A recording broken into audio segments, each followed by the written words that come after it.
मी advocate Vijaya Arun Kotkar, प्रभाग 17ची सर्वसाधारण महिला गटाची उमेदवार आहे. आज आपणासमोर बोलण्याची संधी मला या ठिकाणी मिळते. तर मला प्रभागात फिरत असताना जाणवलेल्या समस्या आणि त्यानंतर कुणी काय केलं यापेक्षा आपण काय करणार आहोत, आपण काय करू शकतो यावर बोलायला आवडेल. तर प्रभागात फिरत असताना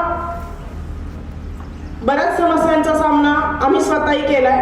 त्यातल्या त्यात माझा स्वतःचाच जन्म केडगावचा असल्यामुळं मी जन्मापासून आजपर्यंत जे उमेदवार निवडून आलेलेही पाहिलेत, पडलेलेही पाहिलेत, त्याचबरोबर त्यांनी केलेली कामं पाहिलेत आणि संदीप दादांनी केलेली कामंही पाहिलेत. म्हणजे या सगळ्यांचा अभ्यास जरी नसला तरी मी माझ्या डोळ्यासमोरची ही सगळी कामं आहेत. या सगळ्या कामांची पाहणी किंवा सगळ्या कामं माझ्यासमोर घडलेली आहेत. त्यामुळे काम कुठल्या पद्धतीने केलं पाहिजे हे तरी नक्की मी संदीप दादांच्या मार्गदर्शनाखाली शिकल आणि ते आज मला कोतकर साहेबांच्या मदतीने समजून घ्यायला मिळाले.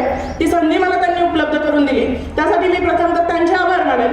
तसंच येत्या 15 तारखेच्या आपल्या अहिल्यानगर महानगरपालिका निवडणुकीच्या अनुषंगाने तुम्ही सगळे या ठिकाणी जमलेला आहात या सांगता सभेसाठी. तर तुमचा सगळ्यांचाही कौल मला मान्य असेल.